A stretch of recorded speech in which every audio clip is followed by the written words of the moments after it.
vamos a continuar con la conferencia de Alfonso Rodríguez González, Conexión Social y Salud Mental Positiva. Alfonso es médico cirujano y psiquiatra de la Universidad del Bosque, Escuela Colombiana de Medicina, cuando él y yo empezamos, y el programa de psiquiatría de la Clínica Montserrat, Universidad del Bosque, con formación en psicodrama. Es miembro de la Asociación Colombiana de Psicoterapia de Grupo y Psicodrama.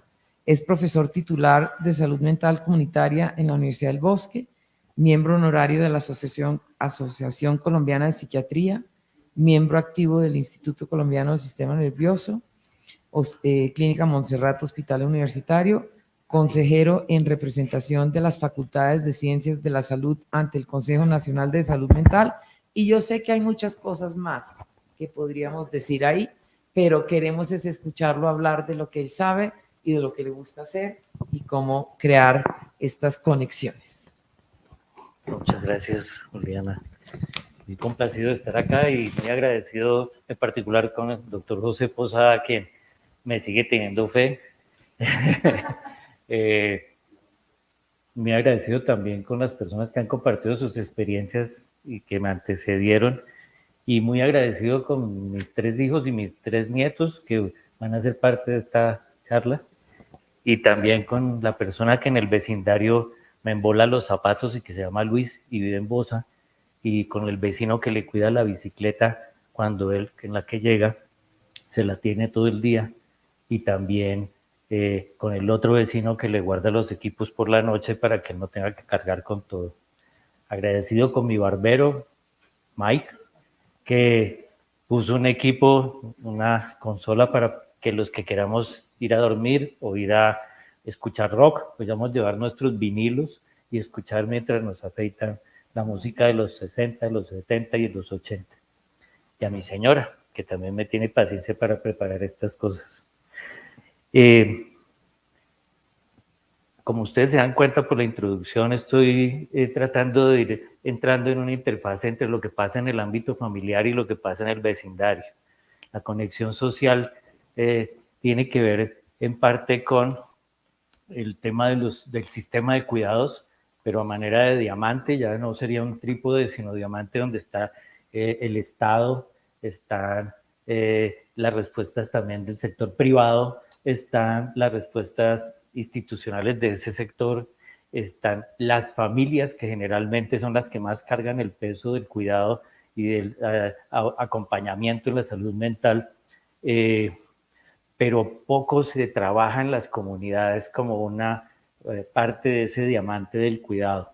Y ahí hay todo un trabajo que hacer y espero ilustrarles un poquito y voy a ser muy rápido en las cifras y más en lo que aquí se menciona como la posibilidad de que esto se pase de la cifra a la evidencia al acto creativo. Quise ponerle poético también. Esto es intencional, está ahí un montón de cifras y de citas de personas muy importantes desde los años 90, 91 que van tratando de mostrar los efectos salutogénicos de la conexión social. Abuelo de pájaro, definitivamente se genera más salud mental, por lo menos 2.6 veces más y más salud en aquellas personas que tienen un sentido de pertenencia.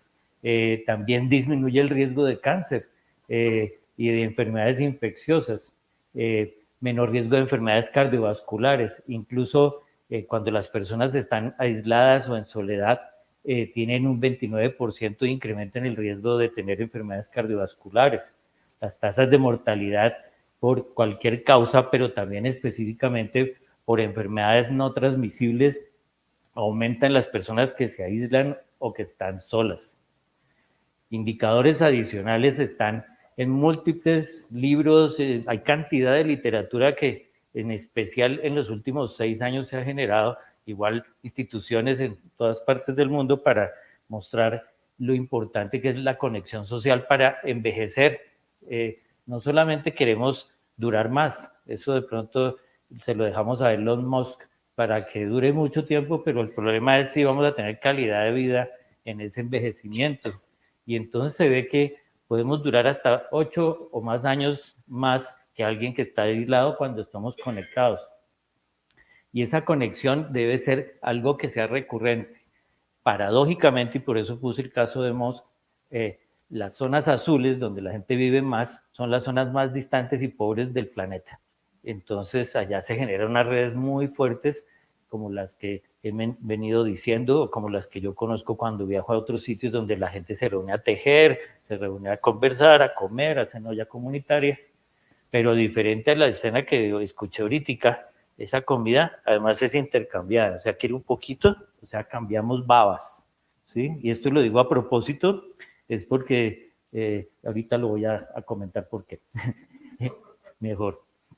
Respecto al campo de la demencia, muy recientemente la Comisión Lancet, que es de alta reputación, hizo un informe para mostrar que, perdón, aparte del factor fuerte que tenemos de tener demencia tipo Alzheimer, por ejemplo, que es la herencia, hay una serie de factores que todos son determinantes, que son la mayoría sociales y que podrían ser modificables si nos empeñáramos en ellos y son potencialmente abordables. Uno es, por ejemplo, la pérdida de la audición, 7% menos de riesgo de la demencia cuando oigo bien y me acomodan unos audífonos.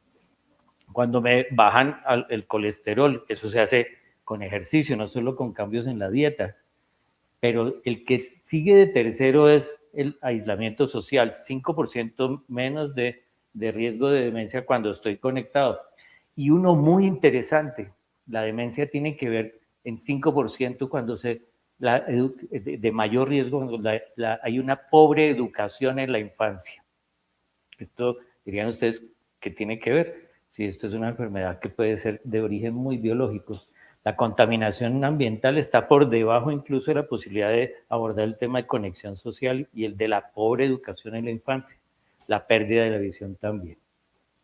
Esto con seguimientos de largo plazo.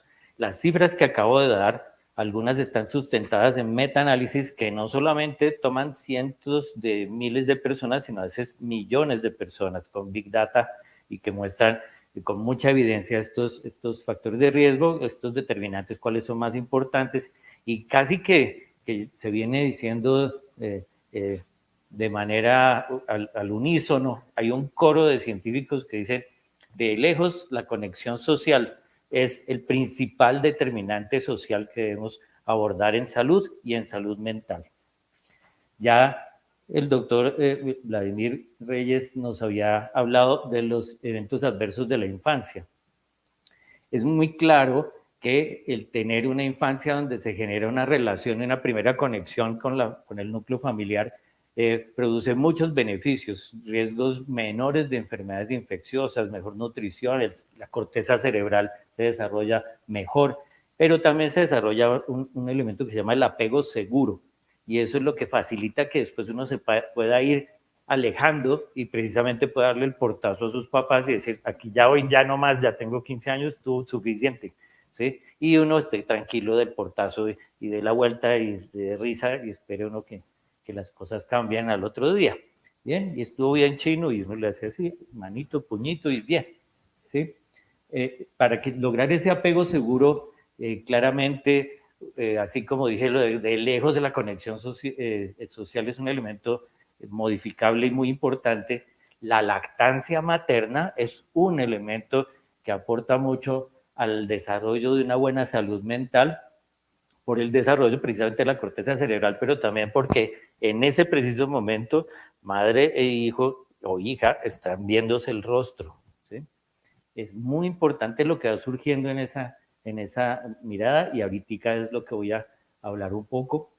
Entonces, el no tener esa posibilidad de apego seguro y tener, por el contrario, eventos adversos de la infancia, se ha visto en estudios que no solamente son de tipo epidemiológico, sino la consulta a expertos, y a los expertos a veces no son solo los científicos, sino son el juez de menores, los profesores de los colegios, donde ha habido mucho fracaso escolar, ¿sí? Personas de las comunidades que conocen lo que implica seguir a una persona que va creciendo, pero que partió de una infancia, al menos en los primeros 5 años, donde tuvo experiencias adversas de la infancia, el riesgo en su vida adulta de ser fumador es 2 veces más, alcohólico, entonces 7 veces más, uso de sustancias inyectables 10 veces más, tener relaciones sexuales tempranas antes de los 15 años, 6 veces más de riesgo, 12 veces más riesgo de tener conducta suicida, 2 de padecer cáncer, 2 de cardiopatías, 4 de enfermedades pulmonares obstructivas. Un grupo que me llamó la atención de lo que vengo revisando en los últimos años y que ha sido juicioso en documentar el valor de la conexión social, pero que usa métodos a veces de encuestas, pero en otras ocasiones de mapeos geográficos, incluso en Estados Unidos lo ponen como lucecitas que se van prendiendo cuando en una comunidad alguien tiene una iniciativa social, entonces casi que le da uno ganas de entrar y competir, porque hay estados y hay ciudades en Estados Unidos que tienen muy prendidas esas luces, ¿sí? Y otras donde hay poquitas iniciativas. Esto estoy refiriéndome a la Fundación para la Conexión Social, que es una fundación que funciona en Estados Unidos para trabajar en el tema de promover la conexión, pero también de disminuir el aislamiento y la soledad.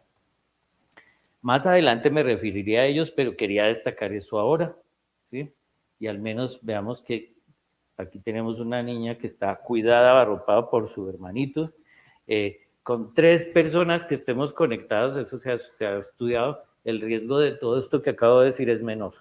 O sea que apostarle por lo menos a un trípode, ¿sí? Eso el número par, el número 2 es muy odioso, excepto en el matrimonio, ¿sí?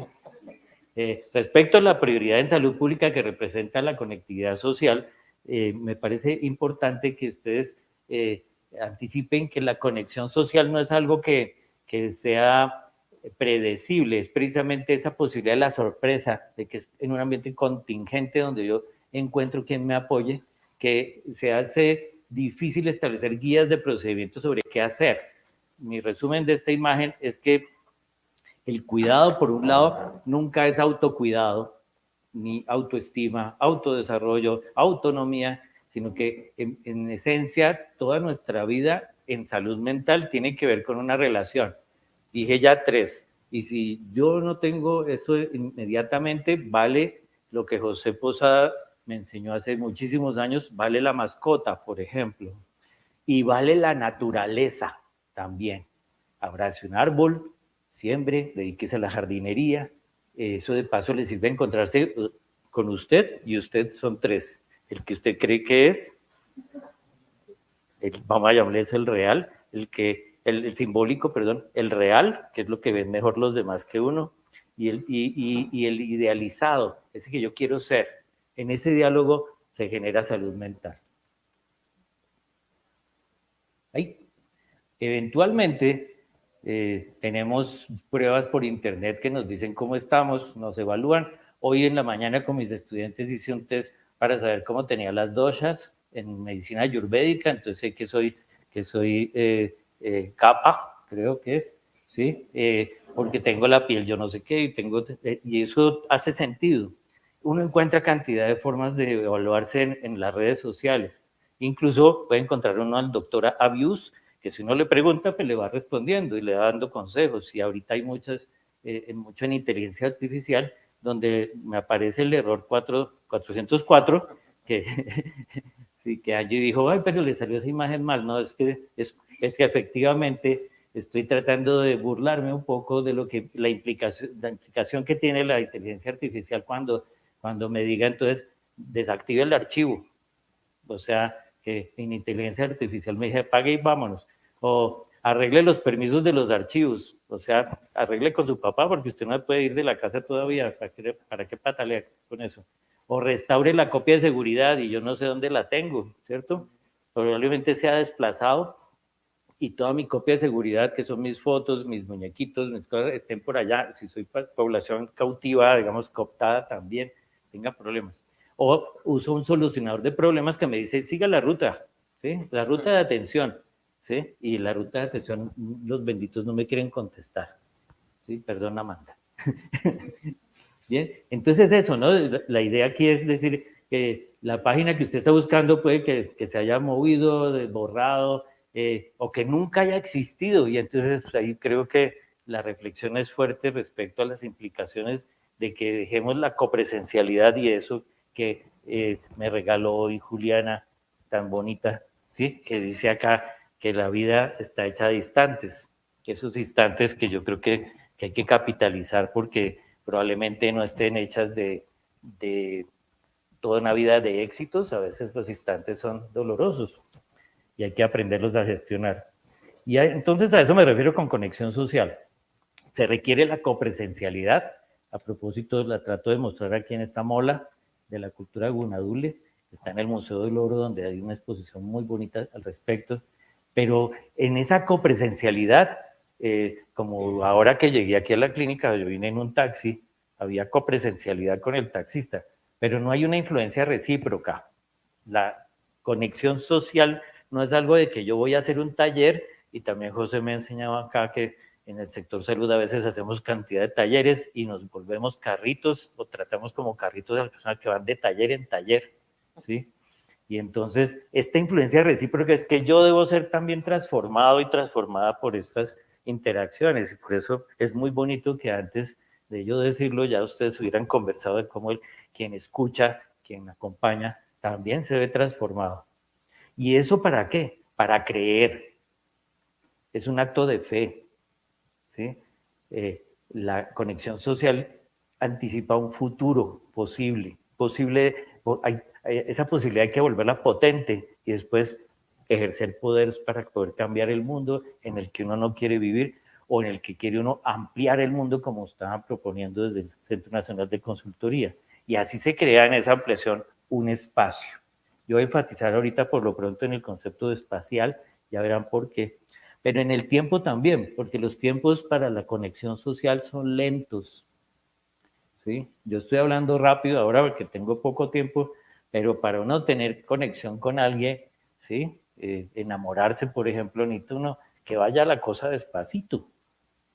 Y las mujeres me han enseñado desde chiquito, espere, usted está ahí en el zaguán, ¿cierto? O sea, hay un umbral de espera, ¿sí? La conexión no se da de una, que la química no. Cuando se vuelve reiterativa, cuando se generan bucles que se retroalimentan para a que ambos se nutran o se transformen, se requiere ese compás de espera.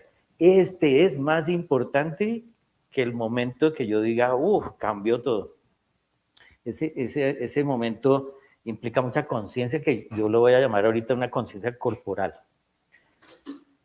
Como es corporal, esos espacio-tiempos que se van generando son muy sensuales o sensoriales, tienen que ser percibidos a través de los órganos de los sentidos, ¿sí? Y uno aprende entonces desde chiquito, tenga tacto, ¿sí? El tacto lo hemos perdido, estamos bastante alejados de él porque estamos muy en lo visual, que nos pone lejos, no es necesario estar cercano, debemos volver al tacto y al abrazo como estaba planteando el doctor Reyes. Cuando eso ocurre, puede que ni siquiera hayamos dicho mucho palabrerío, pero me hace sentido, ¿sí? La conexión social no tiene un propósito mejor que otro, o incluso a veces no tiene propósito, ¿sí? Como objetivo principal, objetivos secundarios, como un trabajo de grado, de una maestría. Tienes un sentido, ¿sí? Me hace sentido estar con ella, me hace sentido estar con él, me hace sentido jugar con mis nietos, etc.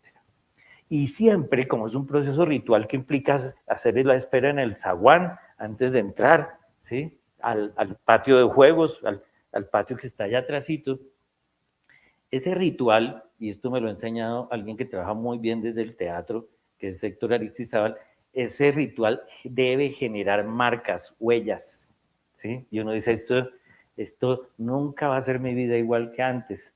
La conexión social transforma cuando me deja esas marcas, que algunos la representan con tatuajes, otros en las culturas más ancestrales puede ser con una cicatriz, pero a veces en nosotros puede ser con algo diferente.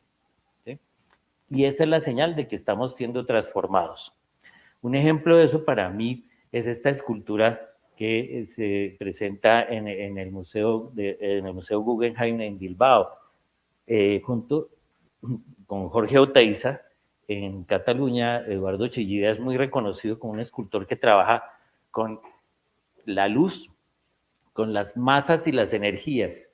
Y aquí para mí esta obra, que se llama así, Lo profundo es el aire, muestra eso que implica la conexión social. Es decir, que para estar conectado no hay que sentirse completo. Por eso es la autoestima de que usted tiene que estar completo, que usted no necesita de nadie, porque tú puedes, ¿sí? Y debes dejar esa dependencia. Para mí tiene que ver con un mensaje totalmente contrario, que es que hay que dejar unos orificios que sean así, insondables, que sean intensos, por donde pasa la luz, pero también se ven unas sombras. Y eso es penetrante, y eso es la vida. Así, eso es lo que yo entiendo como trascendencia. La obra, Lo profundo es el aire, de Chillida, el título lo sacó Chillida de su amigo Jorge Guillén, que, que entiendo que es de Valladolid, no estoy seguro. Y él tenía un poema, hizo un poema muy bonito, del cual les voy a leer esa breve estrofa. Soy, más, estoy, respiro, lo profundo es el aire, la realidad me inventa, soy su leyenda, salve. Esta es una reafirmación, no solo soy, sino también yo estoy. La conexión social implica esos dos movimientos, no es estático, no es nómada como estamos peleando aquí con el doctor Lemoine, estamos peleando con una civilización que nos está invitando a estar quietos, hay que moverse, porque si no, no estamos vivos. Al principio de esta sesión de hoy, exaltaron tanto el doctor Posada como el doctor Lemoine su amistad de siempre, o por lo menos de varios años. Los griegos usaban esto que se llama la tablilla del recuerdo, la tessera hospitalis, que después los romanos le cambiaron a tabula hospitium, ¿sí? ¿Y qué hacían en esa época los griegos? Cuando tenían un pacto de hospitalidad mutuo y el otro venía de muy lejos, tomaban una pieza de madera o en plata o en bronce, la partían por la mitad como se ve acá, hasta venía con inscripciones de esa parte, y tome usted, llévese su parte y yo me quedo aquí con la otra.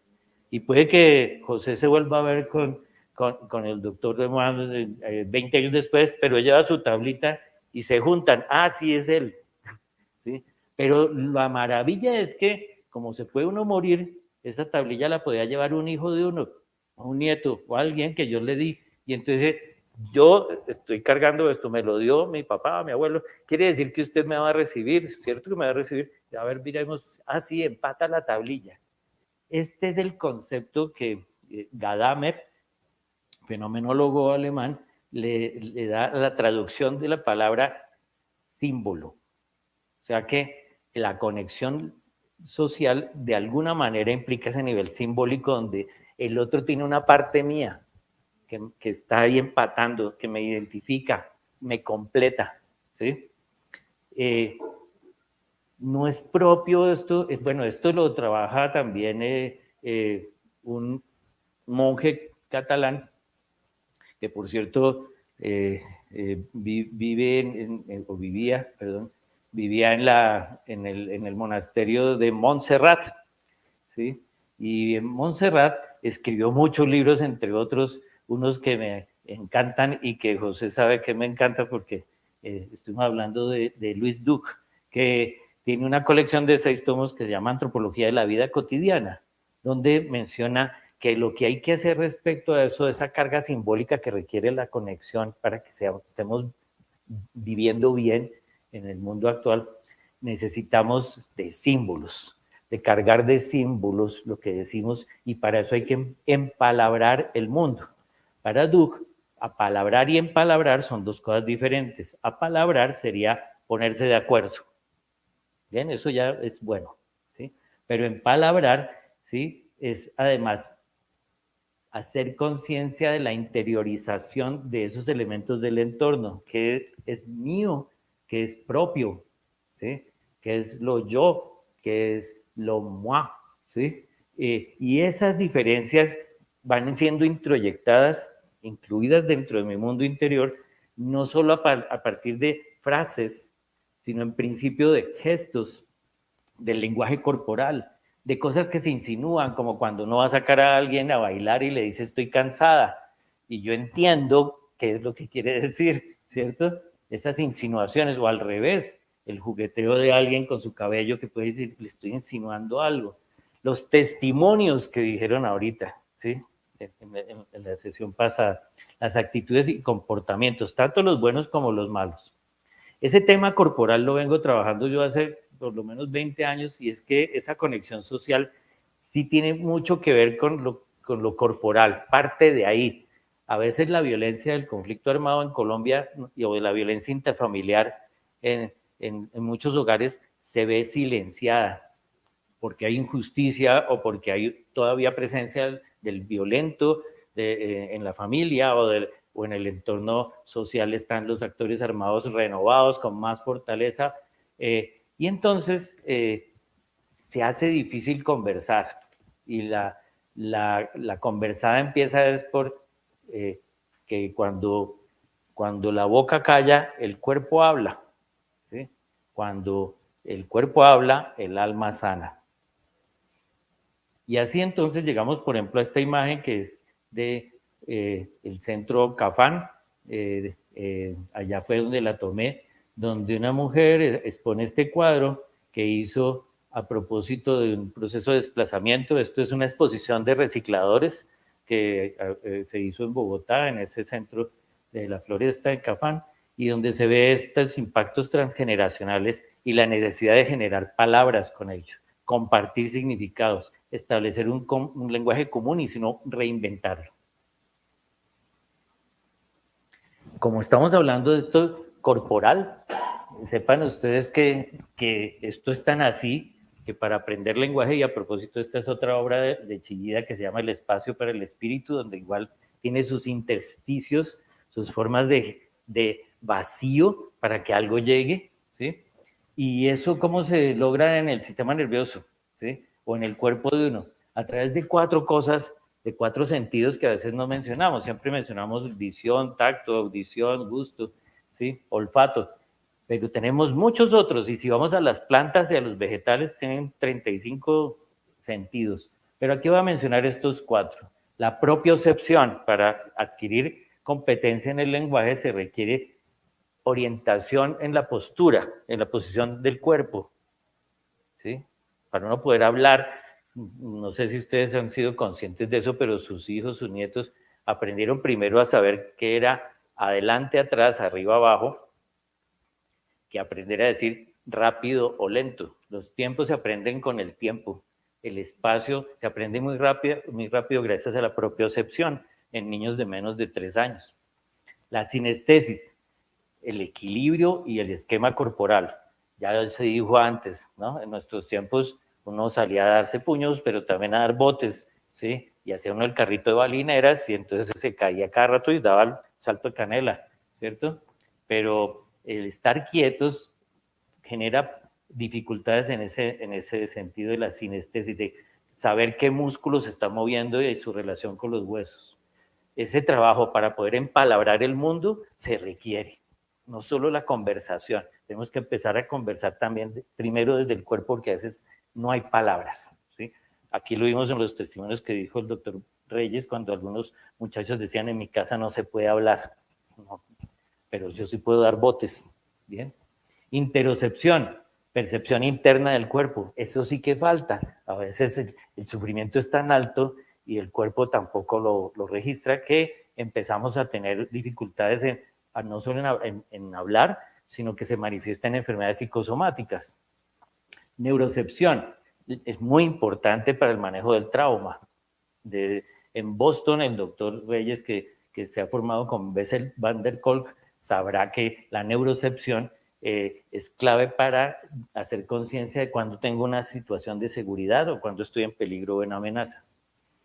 Y entonces aquí vemos con Chillida la relación entre la masa y la energía. También se decía a la hora del almuerzo eso, ¿sí? Yo necesito quemar energía para poder bajar mis niveles de ansiedad. Y eso implica también a veces dejar vacíos. A veces a nuestros hijos no le dejamos ni siquiera tiempo para que no haga nada, no pase nada. Estar uno arrunchado con un hijo viendo o con un nieto viendo una película o echando cuentos. Y eso implica que estamos, mientras echamos cuentos, haciendo páginas del mismo libro. Bien.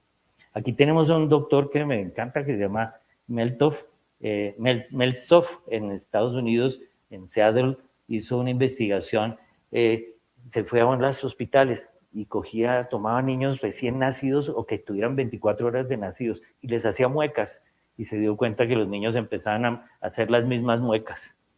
Y entonces, para eso es el lenguaje. Primero es un juego en el cual surgen muchas cosas. Voy lo más rápido posible, pero me va a tomar 5 minutos más quizá.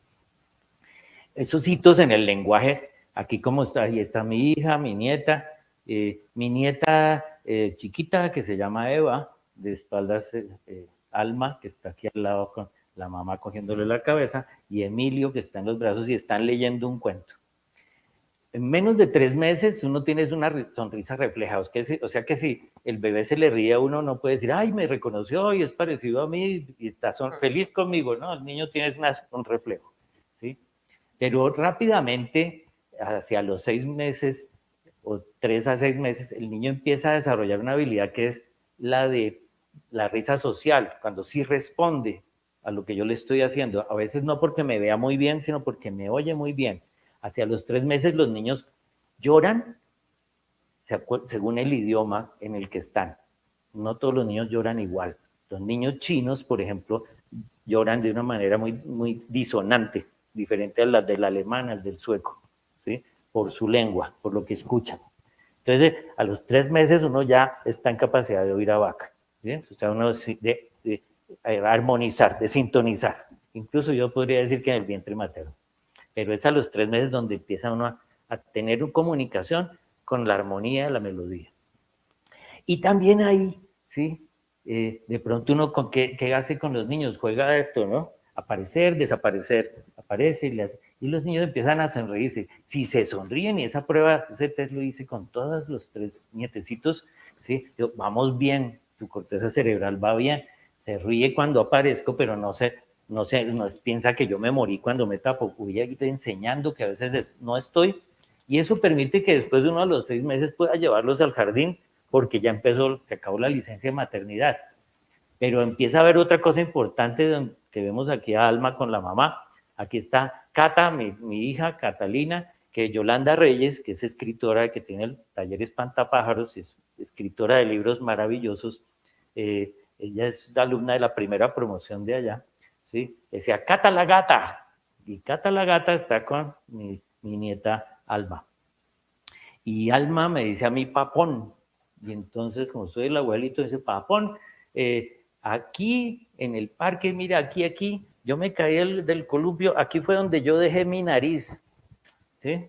Y entonces miramos a ver dónde está la nariz, hasta que la encuentra otra vez aquí, y empieza a darse cuenta que ambos miramos para el mismo lado. Ese proceso de atención conjunta no se logra si ambos estamos cuadrados en un celular acá, mirando el celular.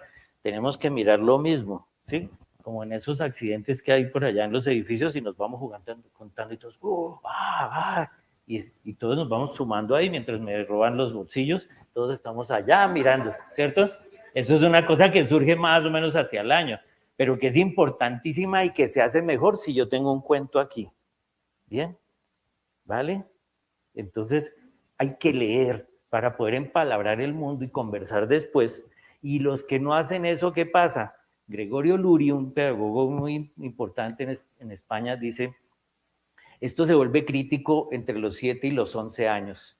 Los padres que no hacen eso con sus hijos empiezan a generar una brecha donde ese hijo a los 11 años tiene un repertorio, un vocabulario en español de 7,000 palabras y el otro de 11 que ha leído sigue queriendo leer, pero su repertorio puede ir alrededor de los 40 millones de palabras.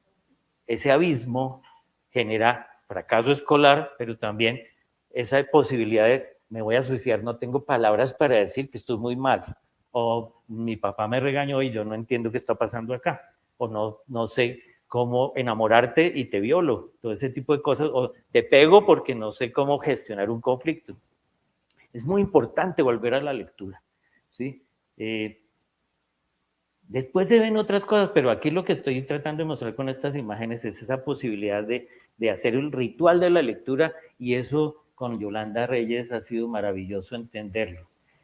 Volviendo aquí a la fundación que les mencionaba, hay 3 cosas que esa fundación mide y lo llama índice de confianza: comportamiento de confianza, intención de confianza, espacio de confianza.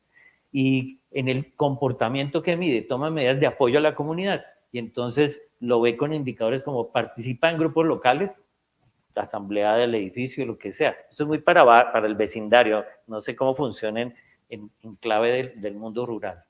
Hacen un voluntariado, eso sí que es clave y genera una brecha enorme con nuestros países allá escandinavos, nórdicos, ¿sí? Es muy usado en Estados Unidos también el voluntariado. Dan donativos, ¿sí? Asisten a eventos comunitarios, votan en elecciones locales. Voy a hacer un comentario aquí sobre los donativos. Mi hija es un poquito inquieta, ella es violinista, vive en Glasgow y armó un fondo para traer una familia de Ucrania muy tempranamente, llevarla allá a Escocia, y consiguió rápidamente el dinero.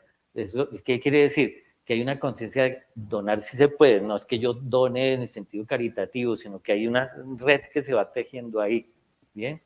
Pero así funciona su barrio, ¿sí? Yo ya salí de estos patines porque le queda el zapato muy chiquito, y al otro día llega una mamá y le dice: aquí a mí me sirven los patines para mi hija que está chiquita y quiere aprender, pero le traje una cosa que a usted le sirve también, ¿sí? El trueque funciona muy bien. Entonces aquí hay unos indicadores que se pueden medir. Intención de confianza, es esa sensación de bienestar en la comunidad, sí, y de sentirse uno confiado viviendo en el barrio, no que lo van a atracar. Entonces, participación en organizaciones. Si uno escucha la emisora local, o sea, comunitaria, que en algunos grupos indígenas funciona muy bien la emisora comunitaria, si asiste a los eventos locales, bazares, no sé, ¿sí? Pero también si lee o publica cosas en las redes sociales. Bien. Y en el espacio de confianza, si tiene lugares donde conectarse. Eso en ciertas localidades rurales en Colombia yo he visto que es un problema, porque los actores armados precisamente colonizan donde está la mejor señal de internet o del celular. Entonces, cuando hay muchas violaciones, muchos homicidios ocurren, es ahí. Entonces, toca cambiar esto. Y cierro con esto. Dragon Dreaming para mí es uno de los ejemplos de una forma de trabajar con proyectos sociales. Ellos trabajan con el horario del reloj, 24 horas del día, donde todos cabemos acá. Y piensen en ustedes mismas y ustedes mismos, y se darán cuenta que ahí caben en algún lado. Ahí, a las primeras horas uno se levanta y ha soñado. Entonces uno necesita primero el sueño, ¿sí? El sueño no digo de dormir, sino el sueño de soñar. Planificar, hay gente que es muy buena en eso, ¿sí? Yo soy muy bueno soñando, pero planificando poco. Vladimir Reyes sabe que es así, pero Vladimir es muy bueno para escuchar los sueños de uno y se lo pone al otro día uno en la teoría de cambio, ¿sí? Así también hay muy buenas personas en el actuar, en el ejecutar los proyectos, ¿sí? Dianis y Amaury son excelentes en la ejecución de las cosas, ya las llevan a cabo, las hacen reales, ¿sí? Y yo trabajo últimamente mucho con fisioterapeutas, porque me interesa mucho el trabajo en el cuerpo. Y hay una persona en especial que es celebradora. Ella siempre quiere festejar y todo, pero mantiene el grupo ubicado en el festejo y en celebrar lo que se logra. Y eso es muy importante en un grupo. En esta metodología que tiene su origen en grupos indígenas de Australia, los Noir, John Croft, que fue el que concretó esta metodología, trata de hacer una forma de trabajo donde todos tengan lugar y todos vayan en el lote. Y hay una palabrita ahí interesante. Ellos tienen una cosa, esto es un trabajo allá en el programa de desarrollo y paz del Cesar, ¿sí? En la metodología Dragon Dreaming hay un término que se llama el momento ajá. Ojalá que todos tuviéramos esa posibilidad de tener muchos momentos ajá, que es casi un eureka. ¿Y por qué no hacemos esto? Sí, ajá, y todos copian, ¿sí? Y eso entusiasma mucho a un equipo. Creo que así funcionamos en el observatorio y por eso estoy tan contento, ¿sí? Cuando alguien va muy acelerado o muy lento, o empieza a discutir por todo, entonces hay un momento pinacarri, que es, espere, ¿sí? Aquí todos vamos en el pelotón. Y cierro con esto, que es una imagen de Yolanda Reyes, que fue la que en parte inspiró esta charla de hoy, mi hija, mis 3 nietos, y Ibarda Col, que es el ilustrador de los cuentos de Yolanda, y que aparece aquí sosteniendo una foto de hace 25 años, donde estaba mi hija de 5 años. Muchísimas gracias. Esto es una imagen de los recientes, después de una actividad de movimiento vital expresivo, que también implica ese acto de estar felices. Y les dejo la palabra, en el sentido de que dar la palabra es darle la tablita, la mitad de la tablita a ustedes. Muchas gracias.